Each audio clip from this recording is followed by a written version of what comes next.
I feel very honored because I had a friend on Facebook named Nicole write me a list of 20 questions. It's my own personal tag, and I'm just honored that I'm the first one to have this tag. I didn't write it, Nicole did, and these are great questions. And so at the end of the tag, I will be asking anyone who makes YouTube videos to do the same, and I may list some specific people in the description box or about box or what have you, but I didn't want to waste time naming names. So let's jump into it. This is the second time I'm filming. First time it took me 28 minutes, so I'm trying to condense. Here we go. Number one, how did it feel to make your first video? Awkward. Awkward would be, you know, you're sitting in a room by yourself, talking to yourself, and my camera wasn't great, so I couldn't really see what I was doing, and it's still up for anyone that wants to watch it. It's awful. It's embarrassing, but awkward would be the best way to describe it. Did you show anyone your first video before you uploaded it? No, I never show anybody any of my videos before I upload them, so it's always a surprise to anyone, including myself sometimes, what happens. Do your friends and family know about your channel? Most of them do. They do now. My family were, my parents were some of the last people to find out about it. It's just, to me, it's still hard to bring up in a conversation. So guess what I do in my spare time? So. Are any of your friends and family subscribed to your channel? I know that my parents are. I get feedback from time to time. It's usually critical in nature. My husband doesn't watch. My best friend doesn't watch. You know who you are. Katie watches. But yeah, I do have some friends and family members. My niece watches and some of her friends. Hey everyone. And yeah, so that's kind of cool. It makes it a little more real when you know some of the people that are sitting on the other side of that screen. Did anyone think you were crazy for being a YouTuber? I think yes. Oh, absolutely. I got a lot of slack early on from some of my neighbors, acquaintances in the area, and you saw a video about that way back. I think it was the 15 questions tag. And I'm certain there's still people who think it's a little strange, but that's okay. They probably think I'm a little bit strange whether I'm doing this or not. How and why did you choose the handle Miss Gold Girl? I wanted it to, I mean, looking back, I wish I had come up with something more professional, I guess, but it's a play on my last name. Gold is the first syllable of my last name, and I didn't want to use my whole name, and so Gold Girl, and I took Ms. because I'm not a Miss, and Mrs., I don't know why I didn't do Mrs., just so that I could appeal to more, I don't know, whatever. So Miss Gold Girl, I'm stuck with it now. What have you gained from being a YouTuber?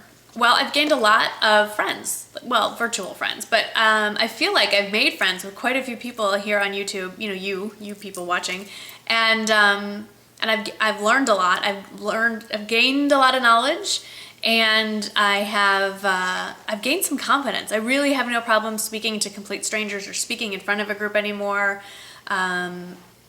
It's been a personality building kind of, character building, that's the word, character building sort of exercise. So I've gained that, and I've gained a whole lot more makeup than I need. Although I wouldn't say I gained it, I bought it, but. Are you interested in doing giveaways? Yes and no. I've done a few in the past. It's, to me, a very awkward thing. You want to give back, I want to give back to my viewers, but at the same time, there's no way I could possibly give back to all of you, and so I feel like only being able to give prizes to a handful of people just isn't enough. And so I just would rather not do it at all. So I don't do it often.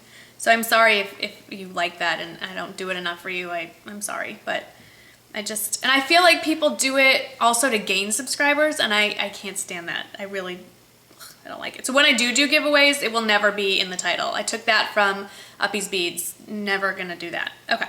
Do you allow subscribers to send you gifts? I've noticed that several people allow this, and boy, do they get sent a lot. I used to, well, initially I didn't, and then I got a post office box, and I did, and it just got kind of insane. I just feel very indebted to people when they send me. I feel like I owe them something, and I didn't ask for. People would just randomly send me stuff, which I really appreciate, but I feel very awkward about it. It's kind of like, you feel like you kind of have to put out on the first date. Like if the guy takes you to a really nice restaurant and then you don't, you know, it's that kind of feeling. Not that I'm suggesting that you should feel that way. I was kind of joking, but like never feel like you should put out on any date. But I digress. It's this indebtedness, this feeling of indebtedness. I don't like it. So unless I personally have contacted someone to swap because I want a particular product that they have access to that I don't, I just would prefer that you guys not send me stuff. I'd rather you spend the money on you because I have more than I need and more than I want, and don't feed the addiction. So I appreciate the sentiment, but I prefer not to do that. And I personally don't enjoy watching those kind of videos where people unbox all their stuff. It just, I don't know, I don't like it. How do your kids feel about their mom being on YouTube? For the most part, I think they think it's pretty cool. My 15-year-old generally thinks that everything I do embarrasses him now, so I don't know, but I think they think it's pretty funny. I've caught my 12-year-old pretending, like mimicking me, doing a video, thinking he's being a smart aleck, so that's kind of funny. How do you choose your topics? It's completely random. Some things are easy, monthly favorites, haul videos, that kind of thing, but viewer requests and watching other people's YouTube videos and getting ideas from them. Why reinvent the wheel? Would you consider collaborating with others to make videos? I have done in the past. I personally don't enjoy watching those kinds of videos. I like to make the kind of videos that I would want to watch. So I don't like watching those videos. It's a personal preference. That's what's great about YouTube, I think, is that there is something for everyone. People who like watching a certain kind of video, there's that niche, and people who like watching a different kind of video, they have that niche. I don't like watching collaboration videos or collabs or whatever. I feel, again, like it's just a ploy to get subscribers, and it's not my thing. Not my thing. Other than makeup and fashion, what do you like to watch on YouTube? There's a channel called Clean My Space that I'm becoming slowly obsessed with, and organizing videos. You'd think I'd be more organized, but I'm not yet. Getting there. And there is one series called Conversations with My 2-year-old, although the 2-year-old is now 3, and I think that's hilarious. But other than that, I'm pretty much beauty, makeup, fashion fan. Have you ever uploaded the wrong video? No, but apparently just this week I uploaded a video that I edited poorly, that it looped. I don't even know how I did it. I edited it at about 3 o'clock in the morning when I couldn't sleep, so I don't know what happened there, but it's staying there. So if you watch September favorites and you're thinking like you saw the same thing twice, you did. Which do you prefer, filming alone or filming with others in the room? Well, I always have an audience of 3. There's a dog over there. There's a dog over there. There's probably another one lurking, but they don't give me much feedback. I prefer to film alone without other humans in the room. It's really weird having someone looking at you while you're doing this. I have done it. I did it once with the plumbers. Wait, I did a video with my plumbers hiding behind the sink in the background. And my kids have on occasion been around, and they giggle and make faces at me, and it's horrible. So I prefer not to film with people in the room. You don't have to give names, but are there any YouTubers that just irk you? If so, what about them irks you? Well, of course, everybody gets rubbed the wrong way. There's just some personality traits that don't appeal to me, that appeal to other people. Like I said, there's a niche for everyone. I wouldn't say that there's a particular person. There are things people do in videos that if I see it, I just exit out. I will say I've never left a negative comment. I find that, if you don't like something, just change the channel or close off the video. Making a nasty comment the person's not going to change their behavior, so what are you doing? So personally, I can't stand it when I can't hear a person. I don't care how good the content is. If I can't hear you, I'm not going to watch it. When people film in their homes or in their bedrooms and the bed's not made, that makes me crazy. Or the room is a complete disaster behind them, totally messy. I can't look at it. I hate clutter and I hate mess, and I'm not OCD, but that just makes me crazy. I also personally, this is a personal preference, I don't like seeing I don't like seeing kids in people's videos. I don't think that's appropriate. I really don't feel like it's like exploitation of minors. You're putting your kid in front of the whole world. There's no control over who sees it. There's a lot of wackadoos out there. I don't like it. It makes me uncomfortable to see it. So I don't want to see your kid in your YouTube videos. And like I mentioned earlier, people who get huge amounts of gifts from friends or viewers, and then they show it all.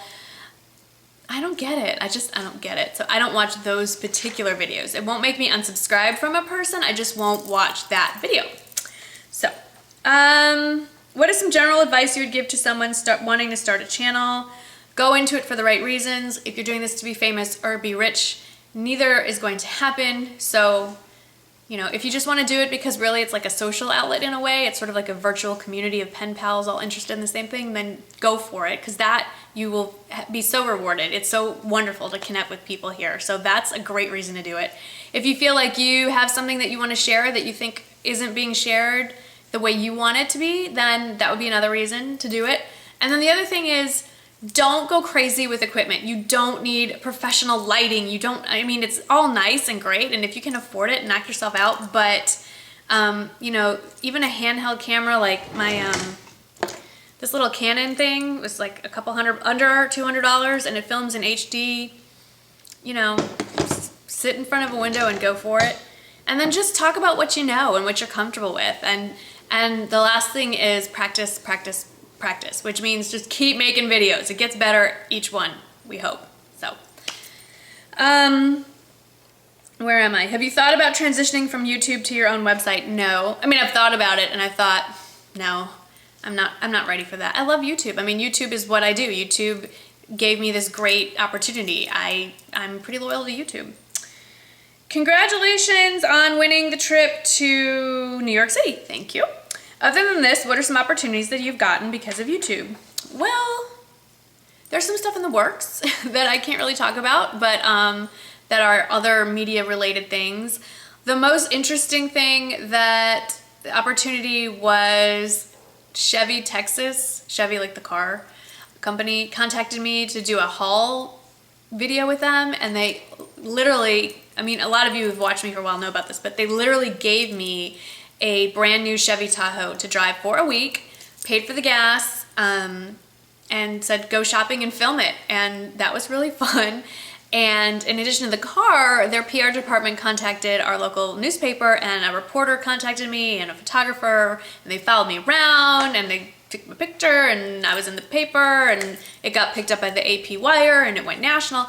That was pretty cool. But for the most part, the best opportunities have been like the opportunities to meet my viewers. Like that's been really, really fun, and my favorite part of this whole thing. When you first started, how did you get the word out that you were making videos? Did you just upload and hope for the best, or did you connect with fellow YouTubers? When I first started, I just uploaded and hoped for the best. And my first 5 subscribers, I remember I was so just excited. I still don't know how on earth they found me. Like, how does that happen? I still don't know how most of you end up here. So if you want to leave any kind of comment, I am dying to know how you found me. Whoop. But then what really started the ball rolling was one of my very first subscribers, who's still subscribed, kept commenting about my videos on another YouTuber's videos, and she finally watched me just to probably see what is this woman talking about. And that was Nerber XO, and she mentioned me in her September 2010 favorites, and then it just took off. And then I think it was just word of mouth. Other YouTubers who had more subscribers than me started watching me, and then they would mention me, and it just went brrr. So I try to pay it forward as well as often as I can, because why not? There's room for everybody. So that's I think how most people found me, from someone else recommending me, I think. I really don't know. Yeah, so I'm glad you're here. However you got here, I'm really glad, and I hope you stick around for a long time. So that's it. I think I've covered everything. Let me double check, and because this is a lot shorter than the 28 minutes that went up the first time. Okay, yep, I covered everything. Thank you, Nicole, for writing this. These were really well thought out, really well written questions. I hope I did your tag justice. If you make YouTube videos, I urge you to do this as well. I will put the list of questions below. I'd love to see a lot of you do this. I will probably list a lot of names down there too, if your names are in there. And I'll tweet it or somehow find you and hunt you down. I think it's really interesting. I think I would hope this tag takes off, because I find this side of the camera, behind the camera kind of stuff, to be really interesting for me as a viewer. So I hope more people do this. Anyway, thank you so much for watching. I hope that you found this interesting, and I will see you in the next video. Bye-bye.